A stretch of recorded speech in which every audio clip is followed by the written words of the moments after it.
Hi everyone, তোমরা যারা 2024 CU BA LLB entrance এক্সামের জন্য প্রিপারেশন নিচ্ছ অথবা প্রিপারেশন নেওয়ার কথা ভাবছো, তাদের ফার্স্টে এটা জেনে রাখা খুব দরকার যে অন্যান্য সাবজেক্টের সিলেবাসের সাথে সাথে এই কারেন্ট অ্যাফেয়ার্সও এই এক্সামের জন্য ঠিক কতটা পরিমাণে গুরুত্বপূর্ণ।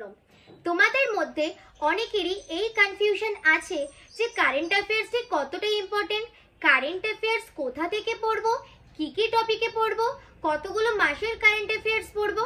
ওয়েল, এই ডাউটগুলো থাকা খুবই স্বাভাবিক, কেননা কারেন্ট অ্যাফেয়ার্সের কোনো নির্দিষ্ট সিলেবাসও হয় না, কারেন্ট অ্যাফেয়ার্সের নির্দিষ্ট কোনো বইও হয় না। তাহলে কিভাবে পড়বে তোমরা?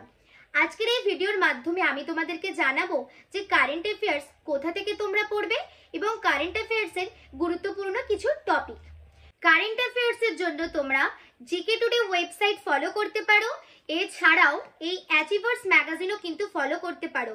পার্সোনালি আমি নিজে এই ম্যাগাজিন ফলো করেছি এবং এটা ভীষণ হেল্পফুল কারেন্ট অ্যাফেয়ার্সের জন্য।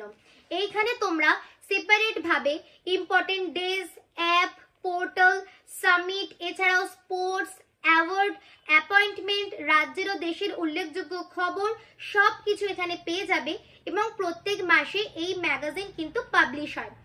এছাড়াও কিছু ইউটিউব চ্যানেল আছে যারা কারেন্ট অ্যাফেয়ার্স নিয়ে নানা রকম টপিকে ইম্পর্টেন্ট ভিডিও পোস্ট করে, সেগুলো ফলো কিন্তু তোমরা করতে পারো। অন্যান্য সাবজেক্টগুলোর মতোই কারেন্ট অ্যাফেয়ার্সও ভীষণ ইম্পর্টেন্ট এই এন্ট্রান্স এক্সামের জন্য, কেননা প্রত্যেক বছরই এই কারেন্ট অ্যাফেয়ার্স থেকে এন্ট্রান্সে কোয়েশ্চেন আসে। তাই অন্যান্য সাবজেক্টগুলোর সাথে সাথে এই কারেন্ট অ্যাফেয়ার্সও তোমরা খুব ভালো করে প্রিপেয়ার করতে থাকো এবং এন্ট্রান্স রিলেটেড আর কোনো কোয়ারিজ, ডাউট আর সিলেবাস সংক্রান্ত কিছু জানার থাকলে তোমরা আমাকে হোয়াটসঅ্যাপে মেসেজ করতে পারো। এবং তোমরা যদি এই এন্ট্রান্সের গাইডেন্সের জন্য আমার ক্লাসে জয়েন করতে চাও তাহলে আমাকে হোয়াটসঅ্যাপে কন্ট্যাক্ট করো, ডেসক্রিপশনে নাম্বার দেওয়া আছে। সবাই খুব ভালো করে প্রিপারেশন নাও, সবাইকে অল দ্য বেস্ট, বাই।